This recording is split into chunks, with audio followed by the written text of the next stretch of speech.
Bismillahirrahmanirrahim. Assalamualaikum warahmatullahi wabarakatuh. Alhamdulillah, pada pagi hari ini kita bisa bertemu lagi ya, dalam pembelajaran prakarya dan kewirausahaan. Baiklah anak-anak sekalian, untuk memulai awal kegiatan kita pada pagi hari ini, mari kita berdoa kepada Allah SWT. Mudah-mudahan kita diberi kelancaran dan kelapangan pikiran dalam menerima pelajaran. Adalah Haziniyah Al-Fatihah.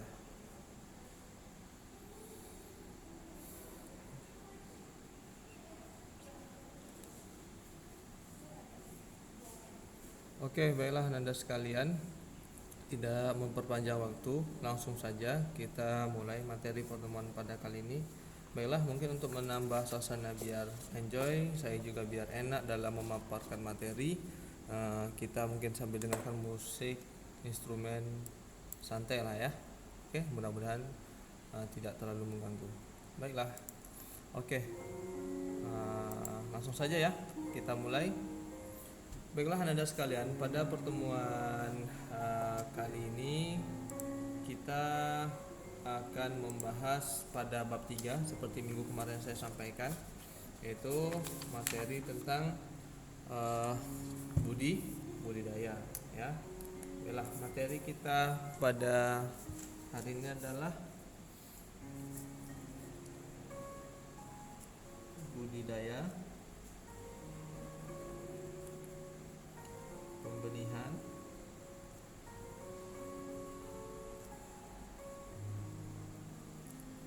ikan konsumsi.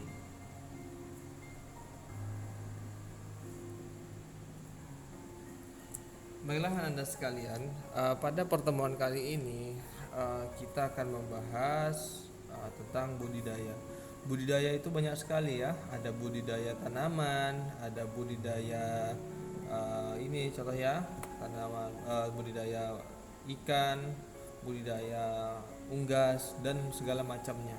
Nah, maksud dari kata budidaya ini adalah kita memelihara atau kita ibaratnya apa ya, memelihara sehingga dia bisa menjadi suatu hal yang bisa dapat digunakan, baik itu secara konsumsi mau konsumsi perut maupun konsumsi pikiran. Nah, maksudnya konsumsi pikiran contohnya apa? Contohnya budidaya tanaman hias. Jadi kita kan ketika melihat tanaman hias itu ya langsung segar pandangan kita ya mungkin ya. Nah, pada bab ini kita fokus pembahasan kita adalah budidaya pembenihan ikan konsumsi. Nah, pada pertemuan kali ini ya mungkin kita sedikit review ya, kenapa kira-kira prakarya dan kewirausahaan ini perlu membahas namanya budidaya.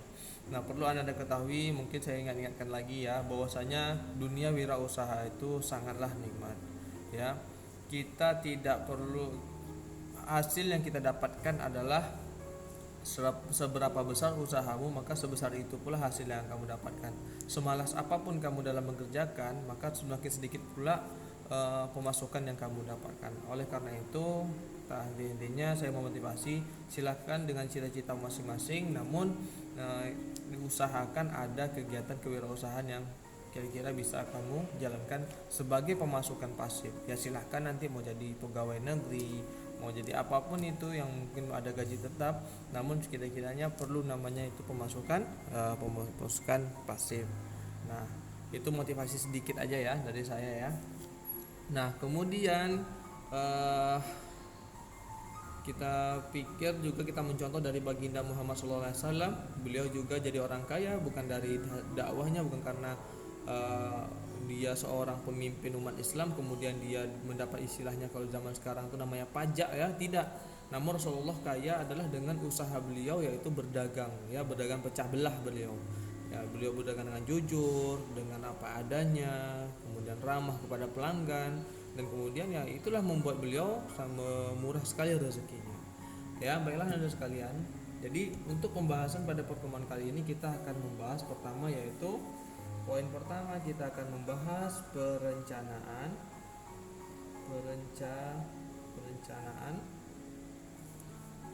usaha pembenihan ikan konsumsi. Pembenihan ikan konsumsi. Oke, nah sama seperti wirausaha yang lain, namanya sebuah kegiatan wirausaha perlu yang namanya itu perencanaan. Ya, target kita jelas adalah usaha untuk menghasilkan, khusus pada ini adalah ikan konsumsi. Ikan konsumsi itu maksudnya ikan yang untuk kita makan ya. Nah, perlu adanya namanya perencanaan. Hal kecil saja kita membutuhkan perencanaan. Kita contohnya ingin ke pasar, tentu kita merencanakan kira-kira jam berapa ya aku ke pasar, kira-kira nanti aku ke pasar mau beli apa ya. Semua itu harus perlu direncanakan. Apalagi sekarang contohnya nih macam bencana Covid nih.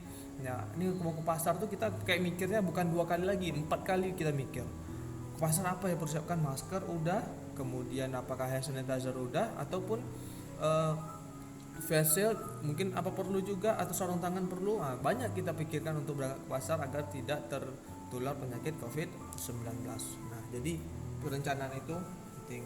Kedua adalah usaha, jelas ya, usaha itu upaya kita untuk mendapatkan sesuatu. Nah, pembenihan ini adalah kita, maksudnya di sini adalah kita mulai dari membibit ataupun mengembangbiakan dari benihnya dulu ya. Kalau tentunya ya, kalau ikan dari telur ikan dulu hingga menjadi nanti anak ikan yang halus-halus itu tadi kita benihkan dia. Jadi agar menghasilkan ikan konsumsi yang baik, tentunya perlu pembenihan di kualitas yang baik, entah itu dikasih vitamin yang khusus bagi ikannya atau pupuk segala macamnya. Nah, gitu ya ikan. Nah, ikan ini ada macamnya lagi ya. Ada ikan air tawar ya, ada ikan laut. Nah, ini umumnya yang kita ketahui. Ikan air tawar contohnya apa? Ikan air tawarnya adalah ikan yang kolam gitu kan, ikan sungai ya. Nah, kemudian contohnya apa dari kedua ikan ini? Contohnya apa? Ikan nila ya. Kemudian kelihatan lah ya, mudah-mudahan ikan nila, ikan lele ya, ikan gabus ya, ikan gurami, nah, dan lain-lain lah ya. Maaf ya tulisan saya agak jelek ya, mudah-mudahan kalian bisa paham. Kemudian ada ikan apalagi ikan tawar, ikan sungai ya. Ikan sungai kalau siak tuh saya tahu tuh namanya ikan juaro ya, ikan baung dan lain-lain lah, sesuai dengan daerah masing-masing. Ikan tapah ya salah ya, ada juga ikan tapah. Nah, itu salah satu contoh. Nanti kalau salah mohon dikoreksi saya ya. Nah, yang kedua ikannya ada ikan laut lagi. Ikan laut ini yang ada di laut biasanya itu yang hidupnya di air-air asin gitu ya. Nah, contohnya apa? Contohnya seperti ikan teri. Kalau bahasa kita tuh namanya ikan bilis. Nah, ikan teri, ikan apa lagi? Nah, ikan apa lagi nama tuh ya? Saya lupa. Tenggiri. Nah, tenggiri. Ya. Kemudian ikan lain-lain lah ya. Saya rasa kalian juga paham lah ikan itu. Nah, ini dua jenis kehidupan ikan. Ya, kalau ikan laut dimasukkan ke ikan air tawar, ini sulit sekali dia berkembang, bahkan mungkin tidak bisa berkembang biak, bahkan mati gitu ya, karena dah ekosistemnya sudah ada di laut. Nah, mungkin kalian udah belajar di biologi. Dan begitu juga ikan air tawar, kalau campakkan ke laut juga belum tentu dia bisa hidup dengan maksimal. Nah, jadi itulah kira-kira dua jenis. Nah, ikan yang dikonsumsi tentunya yang dimakan sehari-hari. Nah, ini dia ya, dimakan sehari-hari. Nah, inilah yang perlu kita konsumsi. Nah, inilah dan sekalian kira-kira materi kita pada pertemuan kali ini. Nah, pada pertemuan kali ini juga kita ada namanya kegiatan budidaya ini. Ikan saat ini merupakan salah satu usaha ekonomi produktif bagi masyarakat ya. Kenapa kita katakan bahwasannya ya, budidaya ikan itu merupakan sebuah salah satu ekonomi produktif. Kenapa kira-kira? Ya, produktif. Ya, Dikatakan ekonomi produktif adalah dia akan selalu berkesinambungan. Kenapa dikatakan seperti itu? Nah, satu, Indonesia ini ya, Indonesia ini kita mungkin tahu bersama ya, dari seluruh wilayahnya itu hampir semuanya itu, hampir kebanyakan itu adalah lautan atau maritim ya, ibarat negara maritim. Dari Sabang sampai Merauke ya, kita semua dapat melihat dengan jelas bahwasanya banyak sekali laut di sekitar kita. Nah, Indonesia ini negara maritim, ya artinya bahwasanya kita ini penghasil ikan, salah satu penghasil ikan terbesar di dunia. Nah, begitu. Apalagi kita tahu bersama, ikan ini merupakan konsumsi yang sangat baik sekali bagi tubuh manusia, ya, apalagi untuk anak-anak dibutuhkan sekali. Nah, yang kedua adalah ekonomi produktif. Apa kaitannya? Yang kedua adalah manusia butuh makan. Manusia butuh makan.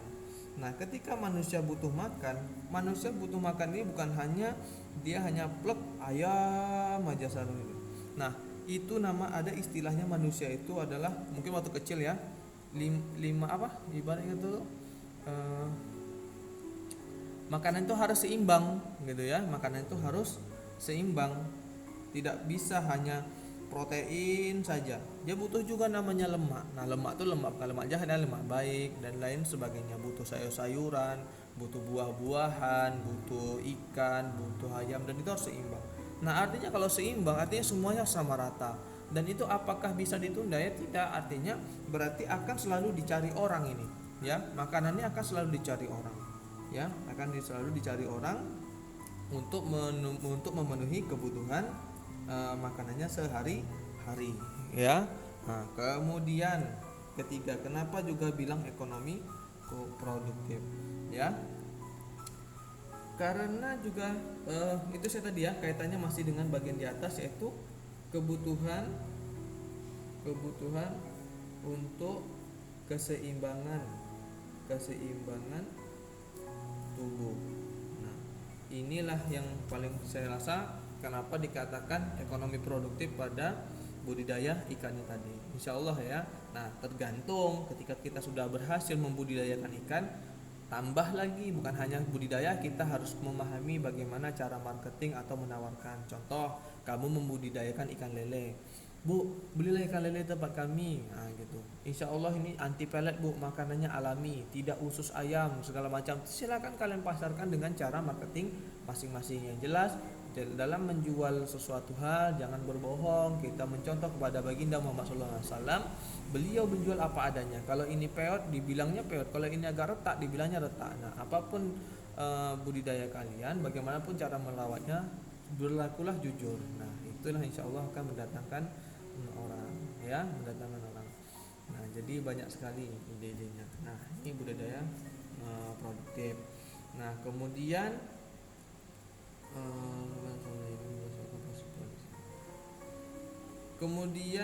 salah satu usaha ekonomi produktif bagi masyarakat, segmen usaha budidaya ikan berdasarkan proses produksinya dibagi menjadi 3 kelompok, ya.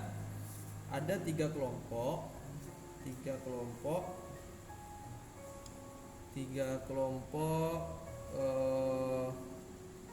segmen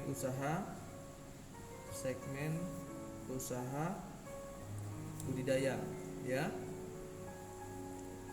Nah, segmen ini maksudnya tingkatan ya. Nah, 3 kelompok apa? 3 kelompok itu. Yang pertama adalah usaha pembenihan. Oke, usaha pembenihan. Usaha pembenihan ini kita membenihkan ikan dari dia indukan, kita pelihara dia akan bertelur. Nah, di situ kita harus menjaga bagaimana suhu air, jenis air, dan juga bagaimana cara induknya. Ini betul kita pantau terus. Nah, ini pada tahap pembenihan. Kelompok yang kedua itu masuk kepada kelompok pendedaran. Apa itu pendedaran? Mungkin kita baru mendengar ya, tapi kita biasanya sudah paham ya, pendedaran. Oke, ya, pendedaran. Sebentar ya.